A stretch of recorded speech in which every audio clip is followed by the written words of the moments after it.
Bonjour Nicolas. Bonjour Emma. Ce n'est pas un jour de soleil aujourd'hui. Non. Non, il pleut même à verse.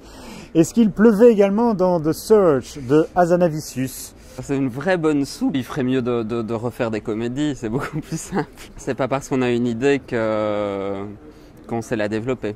On suit sa destinée, on suit la destinée de sa sœur, on suit la destinée d'une... Et on suit aussi le point de vue du... Donc c'est un peu touffu, mais au final c'est extrêmement superficiel. Deuxième soupe, et pire encore que The Search, c'est L'adieu au langage de Jean-Luc Godard. Oui, enfin c'est l'adieu au cinéma de Jean-Luc Godard. Dans le film, il y a un message assez clair, un message très simple.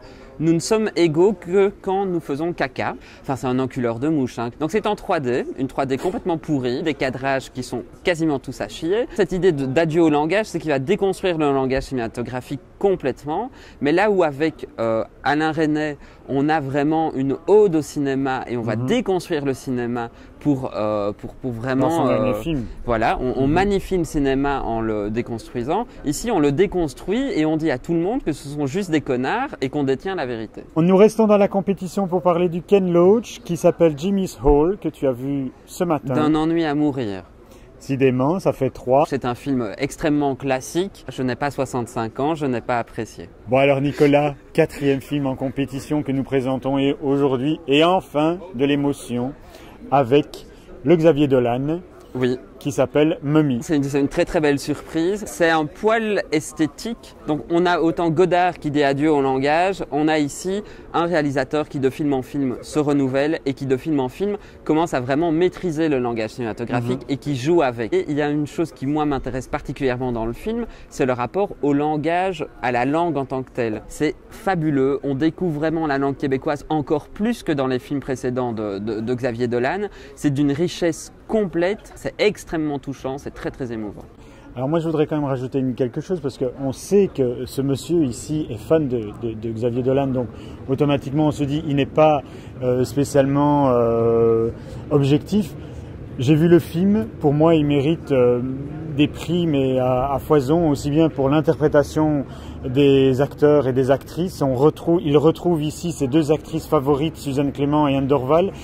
Il découvre un nouveau comédien qui est incroyable. Avec lequel il a déjà travaillé, mais il le révèle proprement. Il le révèle proprement. Il y a des dialogues qui sont majestueux. Moi, je ne comprends pas comment, en réalisant un film chaque année, on peut avoir un scénario aussi riche, des dialogues aussi fabuleux. En fait, c'est pas moi le fan. Hein. Non, mais là, parce que moi, j'appréhende très fort. De film en film, à chaque fois, j'appréhende. Et là, je suis fan de ce film qui est effectivement rempli d'émotions.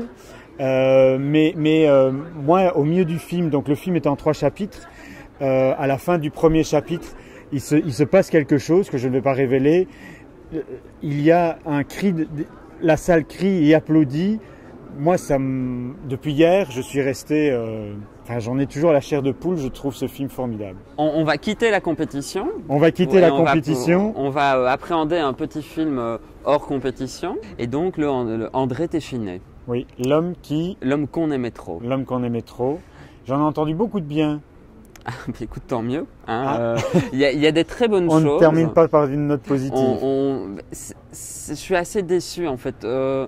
Il s'intéresse donc à un fait divers qui a touché Cannes, qui a touché le milieu des casinos cannois. Il y a vraiment une mise en place qui est très intéressante. Catherine Deneuve a des cheveux blancs. Ah bon? Alors elle a des cheveux blancs quand elle est jeune et elle est très vieille à la fin du film et donc on a vraiment vieilli. Maintenant il y a des choses qui ne fonctionnent pas à la fin du film justement dans ses maquillages, c'est-à-dire qu'on a vieilli que les visages, on a oublié que les gens avaient aussi des coups et des mains. Voilà. Mais Catherine Deneuve a déjà des mains vieilles.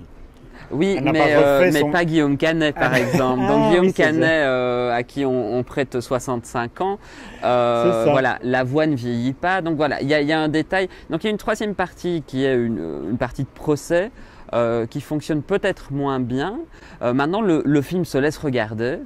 Voilà, par rapport à la carrière de Téchiné, qui a fait des grands films, c'est un film très moyen. Donc nous allons rester là, Nicolas, pour aujourd'hui. On se retrouve demain pour de nouvelles aventures, peut-être les dernières ou les avant-dernières avant la Palme. Ah, mais en tout cas, oui, ça sera les dernières avant la Palme. Merci beaucoup, à demain et n'hésitez pas à tweeter sur Un Grand Moment. Et Mister Emma, au revoir. Au revoir, comme ça.